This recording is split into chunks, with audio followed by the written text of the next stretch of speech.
Welcome everyone to our job and internship search strategy workshop with HubSpot. My name is Kayla Pelland. I'm an assistant director in the Career Center at Boston College, and I have partnered with HubSpot to be able to offer this workshop with you all for this evening. So I'd like to introduce Glory Montez, who is an associate campus technical recruiter with HubSpot, who will be walking you through this presentation. But before we get started, I'd just like to review some logistics. There is a Q&A function at the bottom of your screen, which you can use to submit questions really at any point in the presentation, but we will certainly leave some time at the end for Glory to be able to address those questions. So with that, I am excited to welcome Glory. Amazing. Thank you. And I hope everyone is doing good, especially during this fall. From what I've heard, things have been absolute chaos. So I hope everyone is doing good. And in terms of our agenda for today, so I'm going to be doing a quick intro on myself, and then I'll jump right into Job Search 101, tell you guys a bit more about some of my tips for a successful job search, and then just tips generally for success, more in the application process itself. And then hopefully leave plenty of time for some more questions in case anybody has anything more specific. But first, so who am I? So I'm Glory. Like it's already been mentioned, I'm a campus tech recruiter here at HubSpot. And in case you don't already know, so HubSpot, we're a software as a service company headquartered in the Cambridge, Massachusetts area. Though right now, I guess technically we're headquartered anywhere because we are fully remote until probably like early next year. And then I specifically hire for software engineering, internship, and co-op positions, though I do take on some other tech-focused roles like IT positions and security compliance positions that pop up. I'm actually a Northeastern graduate, and before HubSpot, I worked at a super small startup before jumping into HubSpot itself. So that's a little bit about me. And now to get into the good stuff. So Job Search 101, these are a few of the tips that I have for starting a job search.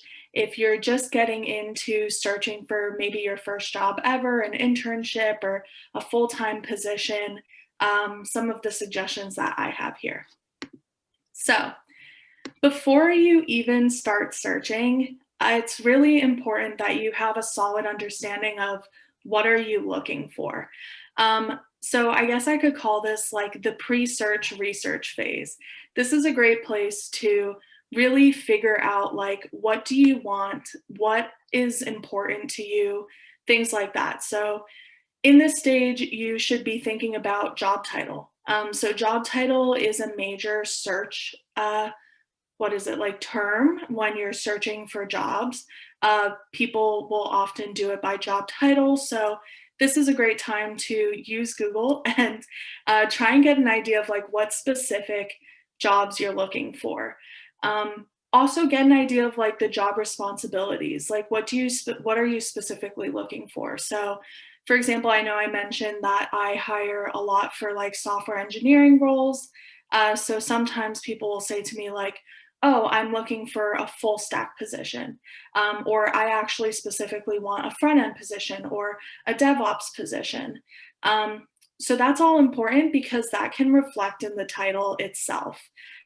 Same thing with like, if you're looking for an associate role or an entry level role, the job title might be different depending on what you're looking for. Location, obviously, it's important to have an understanding of like where you're willing to be, or even like, especially today, like if you're interested in doing something that's going to be fully remote, this is all important to know ahead of time because most job sites will have you put a location down in order to narrow the search. Pay rate, this can usually vary, but what I suggest for this is figure out the job title and job responsibilities first, and then do research into the average pay in that field. It's specifically by location, by the way. So, for example, if you're looking in places like, for example, here in Boston, don't expect a salary for, let's say, New York, where cost of living is exceptionally higher. Make sure you're looking at uh, pay rates for the area that you're located in, because that sort of will change the like um, range of salary that you're looking for. Benefits. So if benefits are important to you, like health insurance or other like paid vacation days, also important to look into that. Usually, if you're doing like a contract type of job, they might not offer benefits, or like an internship role doesn't always offer benefits. So if that's something that's important to you, make sure that you make note of that. And honestly, one that I don't think people put as much time into thinking about is start date. Sometimes I'll hop on the phone with candidates and I'm like, okay, and this is the start date for the position. And they're like, oh, actually, I'm looking for something that starts way later. Um, and I'm sort of like, oh, okay, well, nope, that doesn't work. So goodbye. So definitely make sure you have an idea of when you're available to even start working, how long you want to be working, because that's something that should be limiting what kind of jobs you're looking at. And most positions will put the availability dates in the job description. Cool. Step two, the where. So, where are you searching? Where are you looking? So, I jotted down a few of the top job searching sites here. Um, the reason I chose these in particular is because most of these sites charge companies to put a job posting. And the reason I like this is it means the companies that are posting jobs usually are putting quite a bit of effort and time and resources into finding candidates. Um, so I'm comparing this to, like, for example, Craigslist or Monster, where, I'm not saying that the jobs aren't legitimate, because there are obviously like some really great jobs that pop up on those as well. But like personally, I've also heard of scams through sites that just let you do free job postings. So that was something I sort of flagged at the bottom as well, is as you're doing your search, make sure you're also keeping an eye out. Like, if it sounds too good to be true, like if it's an entry level position and it's paying an outrageous amount of money, and you're like, how is that happening? How are they affording that? Definitely be a little suspicious because it could be a scam. But besides that, the job searching sites that I personally like are Indeed, LinkedIn, and Glassdoor. Indeed is like the top site right now, I believe. It just does a great job of aggregating postings. So if you want to do research into the kind of jobs you're looking for, I think Indeed is a great place to start. LinkedIn is great if you want people to reach out to you as well. So if you're interested in getting on the radar of recruiters, definitely make sure you have a built out LinkedIn. And LinkedIn will also let you announce that you're like looking for opportunities. So if you're looking for opportunities, make sure you're flagging that on LinkedIn, because it actually sends an alert in recruiters when we're doing a search. We can see people who have flagged themselves as open for opportunities. So definitely don't underestimate the power of LinkedIn for that. And then Glassdoor is pretty cool because the job postings are attached to a company profile. So it's pretty easy to go from the job posting itself to looking more into the company itself. And Glassdoor is a site where people can post like employee reviews, things like that. So those are some of my favorites. There are other like more targeted sites as well, if you have like specific needs. So for example, I've heard AngelList is really good if you're looking into startups, Stack Overflow if you're looking into software engineering roles. And again, you can sort of put feelers out and see what some of the top job sites are for your specific role as well. And then the other thing I wanted to mention, besides the scam thing, also, if one of your first conversations with a company, they're like, hey, can you send me all your information, like a copy of your photo ID or whatever it is? That's a scam. Companies don't ask for all of that personal information up front. So that's definitely something that happens post offer phase. Cool. Also, be aware of the difference between agency recruiters and in house recruiters. Both are totally legitimate. So, in house recruiters are people who are hired by the company. The only difference is when you're talking with an agency recruiter, they might know about the job itself, but they might not be able to answer specific questions about, like, what is it like working at that company? Because they don't like specifically work for that company. Um, Also sometimes like I'm thinking like there are some big tech companies that hire a lot of contract recruiters, so sometimes they say they have a role, but it's not like exclusive to that recruiter. There are multiple recruiting agencies that are trying to fill that role, so just as a heads up, that's something you can run into too. Cool. So the initial search. So I like to think of the initial search as the, oh, never mind, I actually don't want that search because I think this is the point where like you think you're ready, you think you have the job title, you think you know what you want, you do a search and you're looking through all the results and you're like, ooh, I don't like any of these. And you sort of realize, I think my job title is wrong, or I think this isn't the right like uh, qualification level, like the job title doesn't match my level of qualifications, or the job responsibilities aren't in line, so maybe I can get more specific. So this is definitely where, like, if you're looking at the results and they're not matching what you're looking for, don't be afraid to go back to the first step and do research again, and sort of use it to figure out what specific job title you're actually looking for. Cool. And I also added here, not a lot of companies will post what the salary or hourly rate is for a role. So it can be kind of confusing to figure out how much the role is going to pay. So I definitely suggest places like Glassdoor for that, because especially if you're working with a more well-known company, there's often anonymous salary postings on Glassdoor where they tell you how much certain positions might make on average, which can be super useful when you get to like the actual offer stage. If a recruiter asks you like, how much are you looking to make? You definitely want to make sure you've done some research ahead of time so you're not leaving money on the table. And I did want to add an asterisk there as well, by the way. In Massachusetts, there's actually a law that I think went into effect last year where recruiters and companies can't ask you how much you made at your last position. So if a person asks you, like, how much did you make at your last place? They're not allowed to do that. So instead, they'll probably ask you, how much are you looking to make? So because of that, definitely be ready with a number. Or they might go ahead and tell you their rate. It sort of depends on the role and the company. Amazing.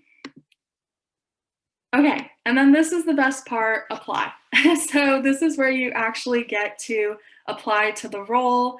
And here are some of my tips for the application itself. So first off, definitely make sure you have your resume ready.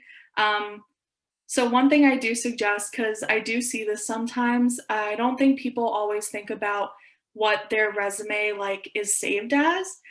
So in the like title of the document, sometimes people will write like, I don't know, resume for tech jobs that are just okay. And I'm like, I see that. So definitely make sure you're taking a look at the title of the document itself, because we can actually see that on our end. And the same thing goes for like your cover letter template. Make sure you're not writing like standard template for any company as like your saved document title, because again, we can see that. Try and make sure you're using more general, I don't know, save words like resume 2020 or something like that. And I did say cover letter template because, you know, you don't always have to start a cover letter from scratch, especially if you have so many companies asking for it. But definitely try and work off of a template where you can plug in some areas to personalize it. So make sure you have an area where you can customize the company name, the position name, maybe even if the company talks about a specific skill that's really important to them. Don't be afraid to add a paragraph that highlights that skill. Um, but definitely have those ready because it's going to make your application process even easier. Cool. Some other tips, take screenshots of the job posting and job description after you apply. Sometimes companies will take down their postings because maybe they get too many applicants and they don't want any more applicants. And then you're in the phone interview phase, for example, and you're trying to remember what exactly the job like requirements were and the posting is down. It's also useful even after you get the job to like look back and see like, oh, what exactly were the requirements for this position? Am I going above and beyond? This is a great place to sort of use as a foundation. Keep track of the roles and companies you've applied to. This has happened to me before where I call a candidate and they're like, what company is this that's calling again? What's this role for again? I'm like, okay. It's kind of seems like you're overwhelmed and you don't know where you applied to, or maybe you just spam applied to like 50 companies. So definitely make sure you're keeping track of the specific company you've applied to and the specific role you've applied to. I'm actually going to add another bullet point here for myself. Try when it comes to like applying for companies, maybe you have a specific company you're super excited about. Less is more with these applications. Don't apply to every single position in this company because it can kind of get overwhelming from a recruiter's side because in our applicant tracking systems, we can see every single position you've applied to. So if we see that you've just been sort of shooting at any position at the company, it sort of signals to us like you might not really know what you want. Instead, you can definitely apply for something that you think is a really great fit for you. And oftentimes, recruiters, like if we think you might be a great fit for a different role, we will definitely let you know. Like that's something we're open to doing on our end. So definitely less is more with these applications, especially if you're a little too excited about a specific company. And then make sure your inbox or your phone is organized. Make sure you have voicemail set up in case the recruiter ends up giving you a call directly. Make sure you're checking your spam like filter every week or so to make sure you don't miss an important email. I remember when I was in school, I had friends who freaked out because they were like, a recruiter for my dream job emailed me like a month ago and it was in my spam filter. And that's heartbreaking. So definitely check your spam filter because you could have missed something really important in there. Cool. And that's sort of it in terms of my quick tips. But I did just want to say again, the application is just the first step. I think people get a little caught up in the resume and making sure everything is absolutely perfect. But remember, like, the work you put into the beginning, it's important to think of it as like a full process. Make sure you're telling a consistent story from start to finish. And, you know, besides the application itself, most companies will have you do, this is specifically for tech. So if you're not looking into software engineering, don't worry about it. But like coding challenges, there's always going to be some sort of phone interview, some sort of final round interview. And also don't be afraid to ask what you don't know. Recruiters, specifically in-house recruiters, are usually here to help you through the process. There's always some point of contact for these companies, so don't be afraid to use it. Perfect. And then last slide here before we jump into some questions, some tips for success in the process itself. So I think I've said this a little bit earlier, but really think about what's important to you. You know, I think the last thing you want is to end up in a position where you realize you're really not passionate about it. It's actually not what you wanted at all. And you sort of just went for it because of, I don't know, maybe a brand name, or maybe you just went for it because it was the easier choice or it was really convenient. Um, it can be important to really think about what's important to you in the process. And that really shows from the recruiter side of things too. We can tell when somebody is really passionate about what they're um, like aiming for. Do your research. It's always a little awkward when I hop on a phone interview and I say, like, so what do you know about HubSpot so far? And they're like, honestly, nothing. And I'm like, I think they invented Google. I think that was like a thing. And I know that seems sassy, but when you've done like multiple interviews, those are the kind of things where like I'd rather move forward with someone who's like, of course. So I looked into your company and like these are some of the things that stood out to me. Like that really sets people apart. And it makes me more excited to root for them in the process itself. So definitely do your research on the company and on the role. And that sort of goes along with take notes, because especially if it's a long process later in the process, it's going to be helpful to have taken notes early in the process so you can tailor your questions. And also, so you're not asking the same questions a bunch of times.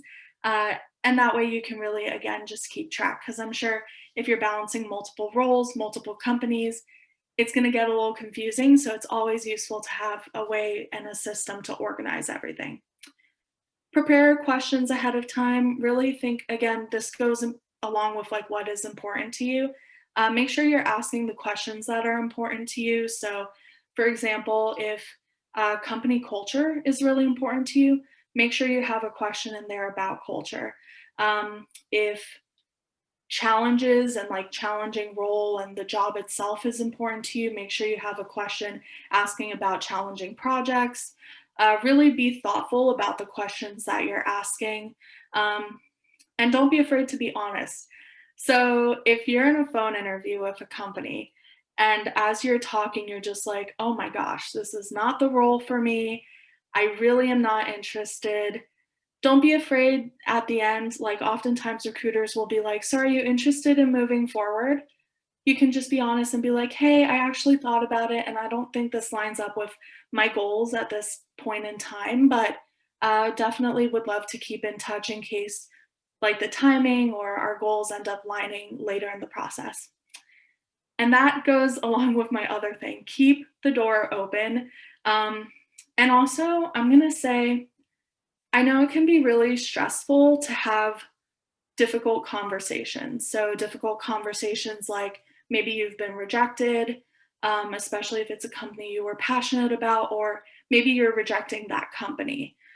But saying something is better than saying nothing. I've definitely, me and my coworkers have noticed an uptick in ghosting in the process, and it's always just like, come on, just send us one email, please. That would be great. And also, sassy emails after rejections do get noted. So I know it can be difficult if you've been rejected from something you were passionate about, but feel free to like take a breath, really take some time before you respond and write out something that's thoughtful. You can be honest about your disappointment, but then also think of it like, you know what? This could be people that we work with a year from now or 2 years from now, and they're really going to remember how professional I was.